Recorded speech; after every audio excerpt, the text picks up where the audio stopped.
Assalamualaikum warahmatullahi wabarakatuh. Waalaikumsalam. Kembali lagi bersama kami di Time Travel. Rahayu dan salam sejahtera untuk kita semua. Nah, Sobat Time Travel, ini baru ke alam lagi ya. Enak ya? Alhamdulillah. Alhamdulillah. Semoga di episode kita kali ini kita bisa menyampaikan dengan lebih baik. Udaranya segar, sunyi ya, agak sunyi ya. Nah, aku nemu nih satu referensi. Jadi ada satu tempat yang dihubungkan dengan salah satu tokoh Pandawa, namanya Gatotkaca. Nah, tempat ini berada di lereng Gunung Lawu, sebuah tempat pertapaan yang bernama Pringgondani. Mungkin Sobat Travel juga udah tahu, Alif juga udah tahu Pringgondani. Dia juga kadang disebut sebagai Eyang Panembahan Koconegoro. Nah, tidak hanya itu, jadi konon kabarnya itu situs pertapaan ini banyak dikunjungi RI1. Hampir semua RI1 itu berkunjung ke sana untuk mungkin, wah, tetap masih ada suara-suara yang hebat juga dari sini. Padahal udah kelihatan sepi nih Sobat Time Travel gitu. Nah, konon nih, orang-orang yang datang ke sana itu RI1 hampir semuanya itu datang ke sana untuk memohon restu supaya beliau itu bisa menjadi presiden di Indonesia. Nah, bahkan juga jauh sebelum presiden-presiden Republik Indonesia pergi ke sana, konon itu juga menjadi tempat moksanya para raja Majapahit ya. Terutama tuh yang lebih terkenal itu Brawijaya kelima. Tempat moksanya juga di sana. Nah, ini kan menarik nih. Konon ada lakon cerita di wayang itu yang bercerita tentang Pringgondani ini menjadi lokasi pertapaan sebelum Gatotkaca itu maju dalam perang Bharatayuda. Nah, ini kan menarik nih. Ada satu tema yang mengikat semua itu adalah kepemimpinan. Sebenarnya ada kaitan apa sih kepemimpinan dengan situs yang ada di Pringgondani? Apakah itu juga kerajaan di masa lalu juga? Silakan nih. Oke, Bismillahirrahmanirrahim. Ini banyak semut ya teman-teman. Iya, di alam soalnya. Soalnya di tempat terbuka. Ya. Sebenarnya mulai episode ini tuh nggak tahu kenapa tuh rasanya agak sedih, Mas. Oh ya. Okay. Entah karena apa ya? Apa karena memang ada kaitannya dengan hal yang lagi kita mau bahas nih. Kan kalau Pringgondani itu sejauh yang saya tahu itu kan kerajaannya Raden Gatotkaca kan dalam kisah Mahabharata. Sejauh yang saya tahu sih, yang pernah saya dengar juga dari orang tua masa lalu tuh, biasanya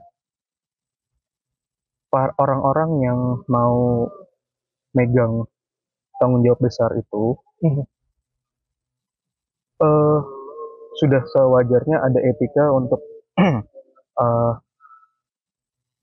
mohon restu lah sama orang tua gitu, sama orang yang lebih tua, sama orang tuanya gitu.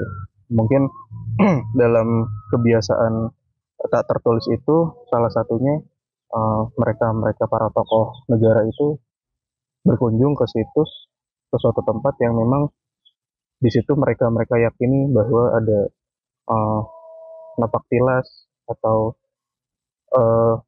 ada berkahnya kan buat itu atau residu energi dari para tokoh-tokoh leluhur itu. Gitulah kiranya secara apa yang saya pahaminya. Terus ngomong-ngomong tentang Pringgondani, tentang tadi Mas Anton udah menyebut Raden Gatotkaca, salah satu bagian dari keluarga besar Pandawa. Bukan Pandawanya, tapi keluarga bagian dari anak-anaknya tokoh Pandawa. Tadi saya bilang buka episode ini agak sedih, nggak tahu kenapa ya Mas? Karena terus ada hubungannya dengan ada literasi tentang para RI1 yang sana, artinya kan bicara tentang sebuah hal yang besar gitu.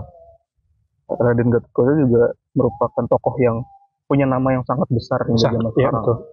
beliau punya nama yang besar bukan hanya soal anak dari Werkudara ya, bukan cuma karena anak dari eh, Salah satu tokoh Pandhawa. dari Eyang Bimasena, tapi juga karena tanggung jawab yang beliau Raden Gatot Emban itu sangat besar pada waktu perang Baratayuda. Kita pernah cerita di episode sebelumnya itu tentang sekilas tentang uh, menjelang Baratayuda. Ada episode di mana kita bahas tentang kita nge-spill bahwa ada kisah di mana Raden Gatot itu menerima wahyu untuk menjadi panglima perang di Baratayuda hari pertama. Wahyu Senapati kalau nggak salah. Ya. Diperlihatkan itu mas, suasana kelihatannya sih kayak suasana perang ya. Kelihatannya kayak suasana perang. Awalnya tuh nggak terlalu jelas gitu. Kan biasa kalau ngelihat itu karena terbawa suasana atau diajak sama tokoh orang tua, biasanya tuh awalnya kabut dulu. Kabut nggak jelas gitu. Kabut itu berisi macam-macam. Biasanya di situ kita bisa ke distraksi sama imajinasi mas. Makanya bisa halusinasi kalau misalnya kabut itu nggak tersingkat gitu. Nah lama-lama makin jelas itu yang pertama kali saya lihat di landscape besar itu banyak bergelimangan mas orang-orang gitu. Terus banyak yang teriak-teriakan. Itu luas, tempatnya luas. Cuman bukan seperti medan perang yang nggak ada batas gitu. Itu kayak beberapa titik tuh kayak ada bangunan tapi agak jauh. Sisanya tuh kayak ada pohon-pohon, ada tanaman-tanaman kecil, rumput-rumput, terus ada yang tanah juga. Di sebelah sana tuh kayak ada bukit tapi jauh, agak jauh. Terus ada beberapa jajaran pohon, nanti lapang lagi. Bukan seperti medan perang yang kayak Lord of the Ring atau kayak Narnia gitu. Karena beberapa tempat masih kelihatan sedikit ada bangunan walaupun cukup jauh jaraknya. Entah apakah itu masih bagian dari medan peperangan itu atau tidak gitu. Nah, memang yang terlihat secara waktu itu cukup banyak mas orang-orang itu, orang-orang yang ada di situ. Saya nggak tahu mana yang pihak Pandawa, mana yang pihak Kurawa, mana yang sekutu Pandawa, mana sekutu Kurawa. Semua campur. Cuman di sela-sela banyaknya orang yang bergelimangan itu dan beberapa kuda-kuda yang lompatin orang-orang yang udah tergeletak itu, ada di antara itu dari kejauhan kelihatan kayak ada seseorang yang berada di atas kereta kencana yang cukup besar karena badannya sedikit besar, bukan besar, keker lah, tinggi, cukup tinggi dan keker. Dan ada satu kusir, kudanya ada 2, terus ada panji-panjinya. Apa panjinya? Nggak kelihatan karena jauh. Kelihatannya cuman sekilas gitu, cukup jauh jaraknya. Dan itu kadang-kadang ketutup sama orang-orang lain. Itu geraknya cepet kayak set gitu. Padahal itu kan harusnya kuda kan manuvernya agak susah dengan banyaknya halang rintang itu kan. Tapi itu geraknya kayak set gitu. Kadang-kadang tokoh itu yang di atas itu juga loncat. Set. Terus ngilang. Nanti muncul di tempat lain. Tang gitu. Keluar ke percikan api. Tang dari senjata tang. Terus ngilang lagi. Nanti balik lagi ke si tempat keretanya itu. Yang bikin saya sedih adalah itu di antara orang-orang itu tuh banyak yang masih kesakitan mas. Terus tau nggak mas, itu yang saya lihat tuh gak jauh dari tempat saya berdiri itu tercerai berai mas. Ininya badannya gitu. Tahu saya perasaan saya ngeliat itu ya, itu marah ya. Marah tuh, nggak tahu marah kenapa. Eh, Geram, marah, eh, sakit, bau amis, kayak bau blood. Ya. eh eh, nggak enak deh pokoknya. Oke. Terus, nah balik lagi ke tokoh itu manuver ke segala tempat, nggak kelihatan dari apa sampai hilang di jangkauan pandangan saya, nanti tiba-tiba bisa muncul di sudut yang lain. Kadang-kadang bantu, entah entah itu siapanya saya nggak tahu, entah prajurit biasanya atau mungkin saudaranya atau temannya, saya nggak bisa jelas melihatnya karena dari jauh. Nah udah, itu yang saya rasain. Nah cuman kan saya penasaran sebenarnya ini tuh apa sih yang mau dimaksudkan untuk diceritakan, karena cuma sebatas itu kan awalnya. Sampai di situ saya nggak banyak pindah tempat, tapi entah bagaimana saya ngeliat lebih detail, seolah-olah kayak situasinya itu mengarah kepada titik-titik yang saya mulai dapet puzzle-puzzle yang tersusunnya gitu loh. Rangkaian ceritanya ibaratnya. Lama-lama saya mulai merhatiin dari kejauhan si tokoh yang dari tadi itu bergerak cepat, secepat kilat ibaratnya, secepat angin, secepat kilat. Makin lama kan makin kelihatan. Kadang-kadang kan mulai ngedeket, nanti ngejauh lagi posisinya, nanti bergerak agak ngedekat. Sembari beliau itu ada keringatnya, ada sedikit luka, kusirnya juga ada luka-lukanya juga, kudanya juga kena ada besetan-besetan juga. Itu matanya tuh kayak itu mas, kayak nahan gitu mas, nahan air mata. Saya ngerasa kan orang bisa ngelihat lah ya dari mimik wajah gitu, air wajahnya gimana sih. Secara sekilas aja deh, orang kalau lagi marah tuh kelihatan, orang kalau lagi nahan sedih tuh kelihatan, bahkan orang kalau lagi stres itu kan kadang-kadang kelihatan ya, apalagi orangnya ekspresif. Itu yang saya lihat dari tokoh itu. Nggak tahu, ketika beliau itu lagi sambil nahan serangan, terus ngarahin kusirnya ke sini, ngarahin orang lain untuk mau kayak memobilisasi dengan jumlah yang cukup banyak pada waktu itu. Tapi seolah-olah ketika saya lihat ekspresi wajahnya, itu kayak mengisyaratkan ada hal berat banget yang beliau itu lagi pikirin.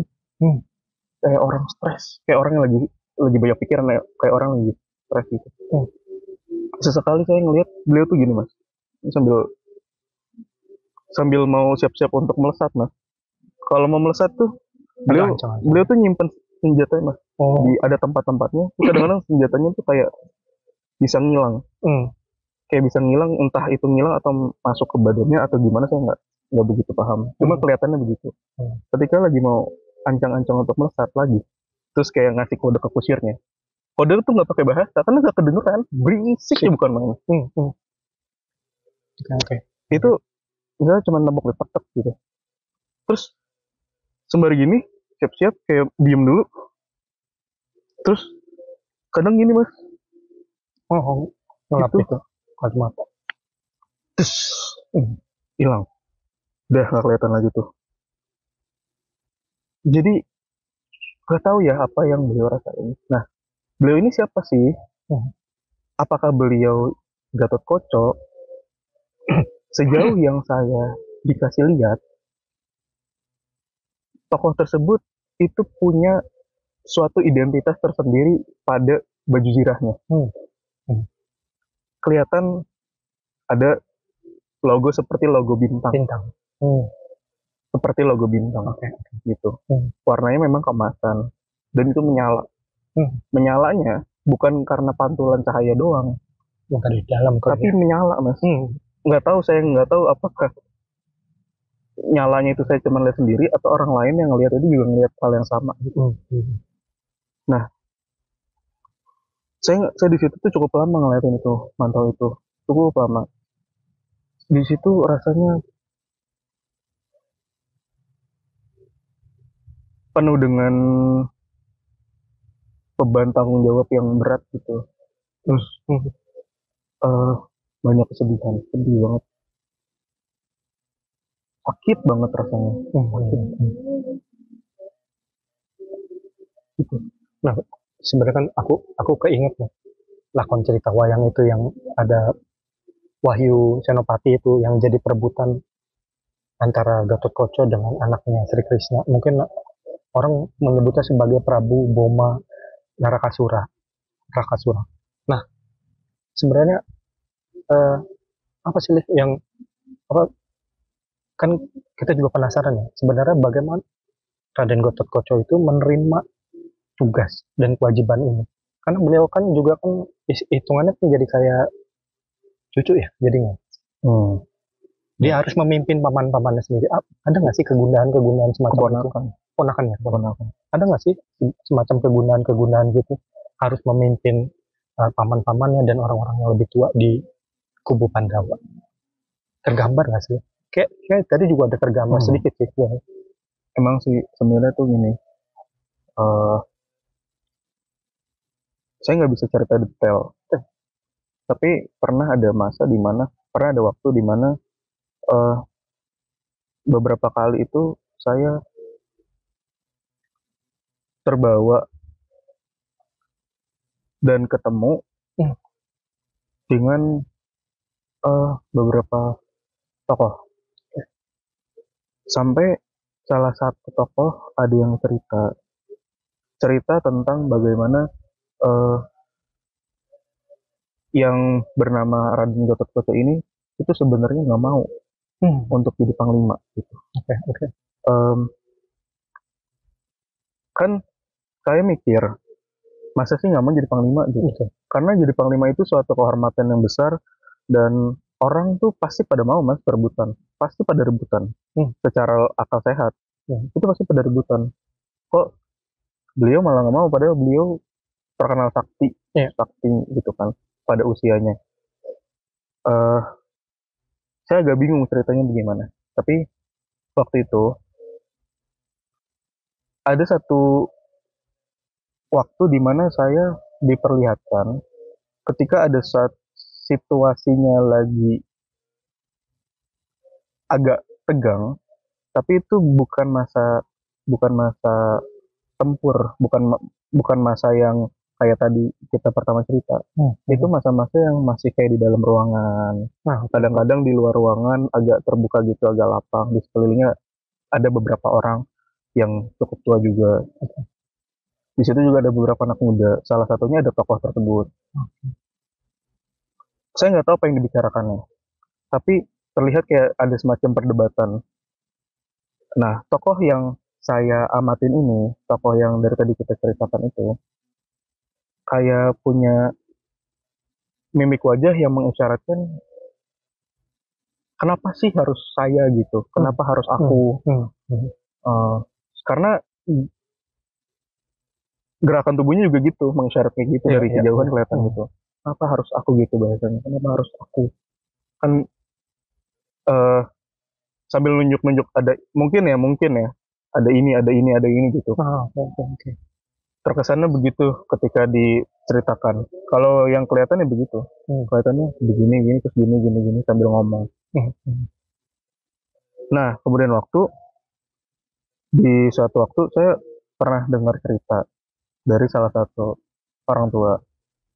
Beliau menceritakan kisah Raden Gatotkaca itu. Beliau bilang ini, ya, Gatotkaca itu sebenarnya nggak mau karena merasa sangat terbebani dengan hal tersebut. Karena dia juga punya keluarga, dia juga punya kerajaan, dia punya masyarakat sendiri. Kalau misalnya dia jadi panglima perang Baratayuda, panglimanya Pandawa, pihak Pandawa. Di belakangnya ini ibaratnya titisan-titisan dewa semua, dan beliau ngerasa sangat berat menanggung beban yang ada di belakangnya. Kalau beliau salah langkah, itu semuanya kena ibaratnya. Satu payungnya sebesar itu kena semua. Sedangkan ketika beliau memimpin, itu harus mikirin keselamatan orang-orang ini dan dirinya sendiri juga, dan masa depan dari orang-orang dan dirinya juga gimana. Gitu. Makanya ketika tadi saya cerita, kelihatannya kayak kayak lagi punya pikiran yang banyak gitu. Iya memang apa? Ini terakhir aja deh, terakhir udah menuju gelap nih. Kan Raden Gatot-Kaca itu dari proses kelahiran yang ajaib segala macam. Pokoknya banyak cerita dalam hidupnya tuh yang kelihatannya memang ajaib gitu kan. Nah, termasuk waktu di Baratayuda itu, beliau itu kan di dalam literasi dibilangnya sebagai penentu ya kemenangan dari pihak Pandawa. Nah, Liv, kan kita tahu ya ada sesuatu ya. Apakah beliau tahu dengan apa ya bahasanya, dengan dia menjadi salah satu kunci untuk menjadi kemenangannya para Pandawa. Nah, bagaimana beliau itu menerima takdirnya sendiri, takdirnya beliau di cerita Mahabharata. Kalau ditanya itu, saya kurang tahu bagaimana perasaannya. Tapi ketika saya dikasih lihat tentang scene-scene itu, gambaran-gambaran itu, saya jadi kayak ngerasain, Mas. Seolah-olah saya bisa ngerasain apa yang terjadi di situasi itu. Itu bukan suatu yang mudah untuk diterima gitu. Yang saya rasain waktu saya ngelihat gambaran itu. Ya, dikasih beban besar, nggak mudah untuk menerima itu. Walaupun mungkin orang-orang di sekelilingnya itu kelihatan percaya dan yakin atas apa yang ditakdirkan. Tapi kan beliau pada waktu itu juga masih cukup muda. Mungkin kisaran di bawah 32 atau di bawah 35. Usia muda sekali, 28 akhir 30-an. Jadi itu nggak mudah gitu kelihatannya, dan memang sangat tidak mudah. Sampai pada akhirnya kelihatannya juga, sejauh yang saya tahu, orang-orang besar di masa lalu itu punya prinsip, ketika sudah diperintahkan, apalagi sudah diarahkan oleh Yang Maha Kuasa, itu jadi sebuah titah dari langit lah bahasanya. Akhirnya jadi ya wes ya, tak terima gitu, dengan sesungguh-sungguhnya lah, dan dijalani sesungguh-sungguhnya gitu. Itu yang saya pahami itu gitu. Ya, Sobat Time Travel, ini juga udah mulai gelap ya posisinya, jadi mengakhiri saja kita. Aku sih pengen bilang bahwa sebenarnya memang menjadi pemimpin itu punya tanggung jawab yang besar ya, sangat-sangat besar gitu, karena ada beban yang harus ditanggung. Bagaimana juga perang Baratayuda itu jadi salah satu perang yang kalau menurut ceritanya ya, ini jadi kayak secara harus dijaga bagaimana perang ini juga bisa punya etika dan jadinya kelihatan brutal. Nah, itu tanggung jawab yang besar banget gitu. Makanya mungkin emang penting sosok beliau ya, Gatot-Kaca, yang dihubungkan dengan tema-tema kepemimpinan. Mungkin situsnya sekarang jadi 4 orang pemimpin RI1 atau pemimpin yang lain untuk memohon restu bagaimana caranya untuk menjadi seorang pemimpin. Mungkin bisa berharap dapat berkah dari beliau ya. Tapi kalau situs yang itu kita nggak tahu, Mas. Apakah itu yang ada di masa lalu di situ atau ternyata beda? Gitu. Tapi karena ceritanya yang ada di sana tuh yang aku dengar begitu ya. Tapi mungkin ada kalau aku bisa mengkaitkan sedikit, mungkin begitulah yang tadi aku cerita. Oke, Sobat Time Travel, mungkin Sobat Time Travel juga punya pendapat yang lain. Coba kalian tuliskan di kolom komentar di episode kita kali ini. Sudah semakin gelap, kita akhiri saja episode kita kali ini. Semoga kalian suka dengan episode kita kali ini.